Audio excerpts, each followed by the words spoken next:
de leaders syndicalistes des structures syndicales des enseignants dans la province du Nord Kivu. Là, j'ai dit les présidents provinciaux, les secrétaires provinciaux de toutes les structures syndicales œuvrant dans la province du Nord Kivu, dans le cadre de préparer une grande assemblée générale de tous les leaders syndicalistes provinciaux de la République démocratique du Congo qui sera convoquée incessamment. Et nous, dans la province du Nord Kivu, on devrait se préparer pour savoir comment prendre part à cette grande assemblée qui sauvera la situation de l'enseignant congolais.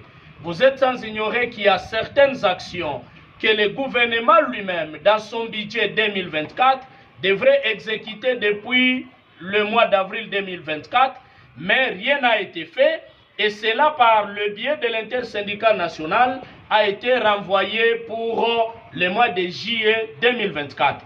Et donc, nous voulons porter à l'intérêt de l'opinion nationale que ces actions prévues en avril ne sont pas l'émanation des revendications des syndicalistes, mais c'est l'argent qu'on a retrouvé dans le budget 2024, donc un droit pour l'enseignant. Et donc, pour les collectifs, ainsi que l'intersyndical, il y a un cahier de charges qui doit être présenté au gouvernement pour l'élaboration du budget 2024-2025.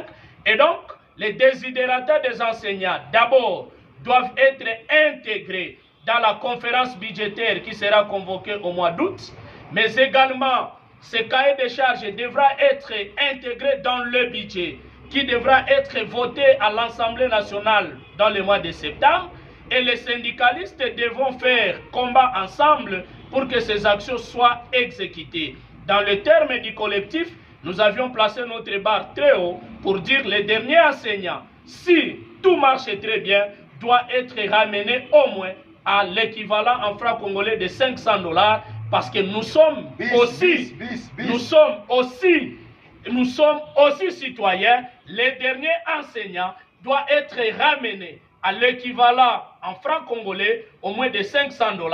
Il est inconcevable de trouver que parmi les enseignants, il y a encore ceux qui ne sont pas pris en charge, mais le gouvernement doit se mettre à la place de ces enseignants. Nous entrons en vacances, comment va vivre ces enseignants? Les enseignants attendront encore le mois de septembre pour revenir à l'école et encadrer les enfants. Nous avions fait notre part en terminant l'année en beauté, nous avions clôturé, nous avions proclamé les résultats. L'évaluation fait état au moins de 98% d'exécution du programme national, mais le gouvernement n'a pas respecté ses engagements. Et donc, la rentrée des classes pour le mois de septembre reste hypothétique partout en République démocratique du Congo, là où il y a les collectifs de syndicats provinciaux des enseignants en RDC. Si et c'est les massifs, le cahier de charges des enseignants ne sera pas accepté. Si et c'est les massifs, c'est à quoi nous nous attendions déjà comme droit et inscrit dans le budget ne sera pas donné au mois de juillet. Les enseignants se préparent à cette guerre qui ne se terminera jamais parce que nous en avons assez. Depuis 1991, l'enseignant a souffert, c'est le moment de se libérer.